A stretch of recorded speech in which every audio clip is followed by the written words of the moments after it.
പെസഹാനാളിലെ ആത്മബലി, ഗാഗുൽത്തായിലെ രക്തബലി, രക്ഷകനേശുവിൻ സ്നേഹബലി, അർപ്പിതമാകുമി ദിവ്യബലി. ഈശോ മിശിഹായ്ക്ക് സ്തുതിയായിരിക്കട്ടെ. ക്രിസ്തുവിൽ സ്നേഹം നിറഞ്ഞ പ്രിയ സഹോദരി സഹോദരന്മാരെ, വിശുദ്ധവാരത്തിലേക്ക് നമ്മൾ പ്രവേശിച്ചിരിക്കുമ്പോൾ വിശുദ്ധമായ ചിന്തകളും വിശുദ്ധമായ ഓർമ്മകളും കർത്താവ് നടത്തിയ വിശുദ്ധമായ യാത്രയുടെ ഓർമ്മയും വിശുദ്ധമായ തിരുനാളുകളുടെ ആചരണവും ജീവിതത്തിൽ സൂക്ഷിക്കുന്നവരാണ് നാം ഓരോരുത്തരും. ഒരിക്കൽ വായിച്ചു കേട്ട ഒരു കഥ ഇങ്ങനെയാണ് പോകുന്നത്. ഒരു പെലിക്കൻ പക്ഷിയുടെ മുൻപിൽ ചെന്നെത്തിയ ഒരു കുറുക്കൻ ഇങ്ങനെ ചോദിക്കുകയാണ്, അല്ലയോ പക്ഷി, നീ എന്തിനു വേണ്ടിയിട്ടാണ് ഈ മുട്ടകളുടെ മുകളിൽ അടയിരിക്കുന്നത്?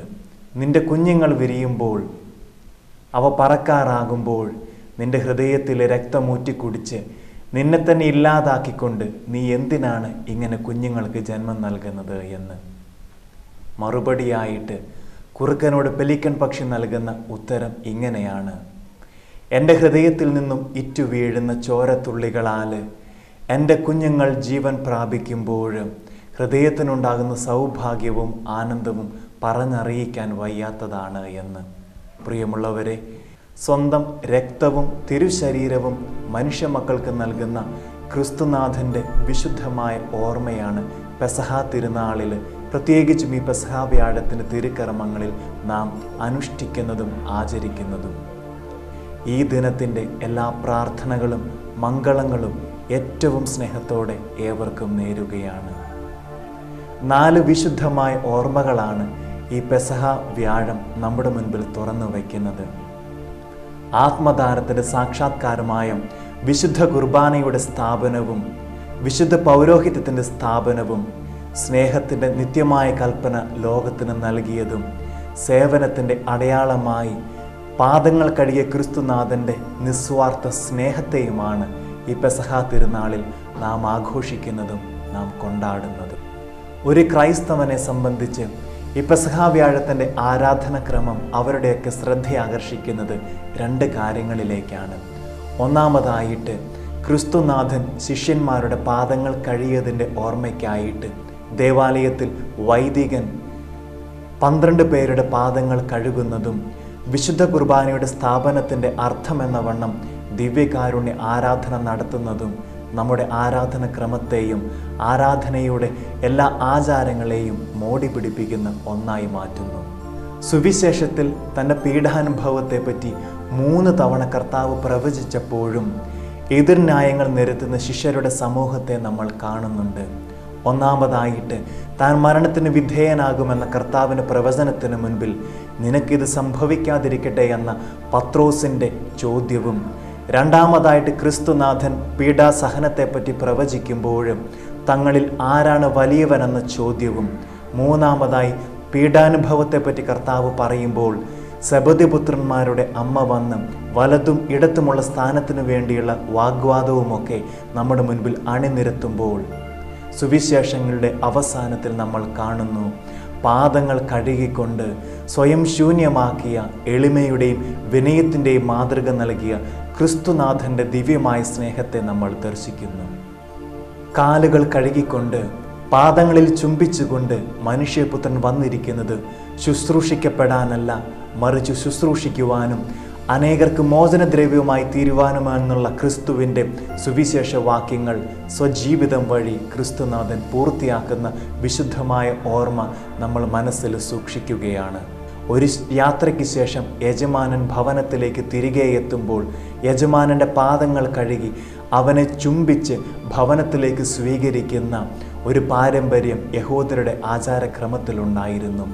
അതിനേക്കാളൊക്കെ ഉപരിയായിട്ട് തള്ളിപ്പറയാൻ പോകുന്നവൻ്റെയും ഒറ്റിക്കൊടുക്കാൻ പോകുന്നവൻ്റെയും പാദങ്ങൾ കഴുകിക്കൊണ്ട് നിസ്വാർത്ഥമായ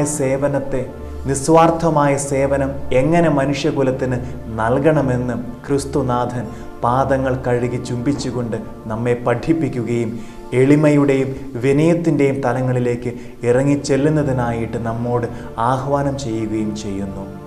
വിശുദ്ധ യോഹന്നാന്റെ സുവിശേഷത്തിൽ 6-ാമത്തെ അധ്യായത്തിൽ നാം വായിച്ചറിയുന്നത് പോലെ എൻ്റെ ശരീരം ഭക്ഷിക്കുകയും എൻ്റെ രക്തം പാനം ചെയ്യുകയും ചെയ്യുന്നവൻ എന്നിലും ഞാൻ അവനിലും വസിക്കുന്നുവെന്ന നിത്യമായ ഓർമ്മയാണ് ദിവ്യകാരുണ്യത്തിൻ്റെ ഈ മഹാതിരുനാൾ നമ്മുടെ മുൻപിൽ തുറന്നു വയ്ക്കുന്നത്.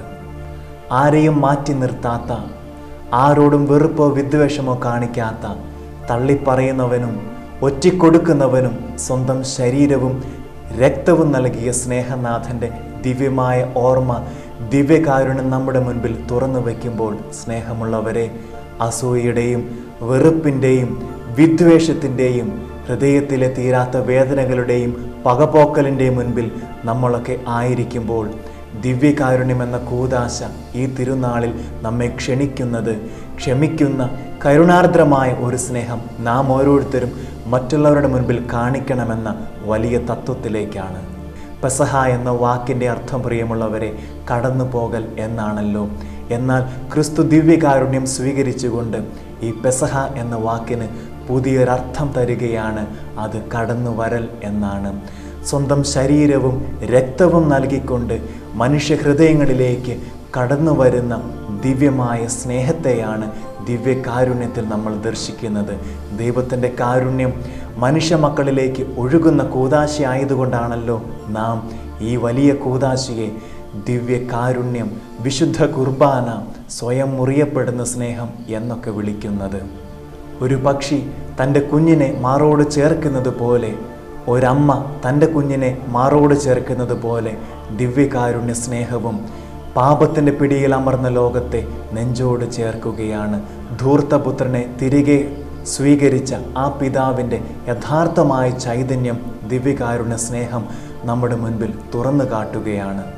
വിശുദ്ധനായ പാദ്രേ പിയോ പറയുന്നത് പോലെ, ഈ ഭൂമിയിൽ സൂര്യൻ ഉദിക്കാത്ത ഒരു ദിവസത്തെപ്പറ്റി ചിന്തിക്കുവാൻ എനിക്ക് കഴിയും, എന്നാൽ ദിവ്യകാരുണ്യം ഇല്ലാത്ത ഒരു ലോകത്തെപ്പറ്റി ചിന്തിക്കുവാനായിട്ട് എൻ്റെ ഭാവനയിൽ സങ്കല്പിക്കാൻ പോകും എനിക്ക് കഴിയുന്നില്ല എന്ന് ആ വിശുദ്ധനായ പിതാവ് പറയുമ്പോൾ, പ്രിയമുള്ളവരെ, ദിവ്യകാരുണ്യത്തിൻ്റെ നമ്മുടെ ജീവിതത്തിലുള്ള പ്രാധാന്യം എത്രയോ വലുതാണെന്ന് തിരിച്ചറിയേണ്ട സമയം അതിക്രമിച്ചിരിക്കുന്നു.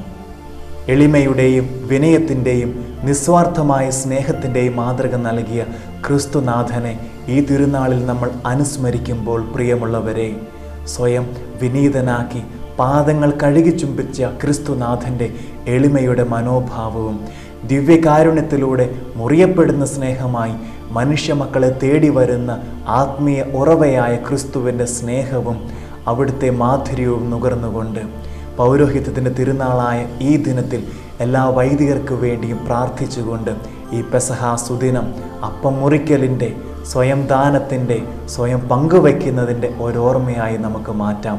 അതിനുള്ള കൃപയ്ക്ക് വേണ്ടി നമുക്ക് പ്രാർത്ഥിക്കുകയും ചെയ്യാം. ആഗതമാകുന്ന ഉയർപ്പ് തിരുനാളിൻ്റെ എല്ലാ മംഗളങ്ങളും ഏറ്റവും സ്നേഹത്തോടെ ഏവർക്കും നേരുകയാണ്.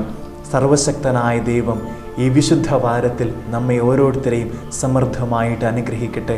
വിശുദ്ധ കുർബാനയുടെ ഈ തിരുനാളിൻ്റെ മുൻപിൽ പരിശുദ്ധ പരമദിവ്യ കാരുണ്യത്തിന് എന്നേരവും ആരാധനയും സ്തുതിയും പുകഴ്ചയും എന്നും എന്നേരവും ഉണ്ടായിരിക്കട്ടെ. ആമേൻ.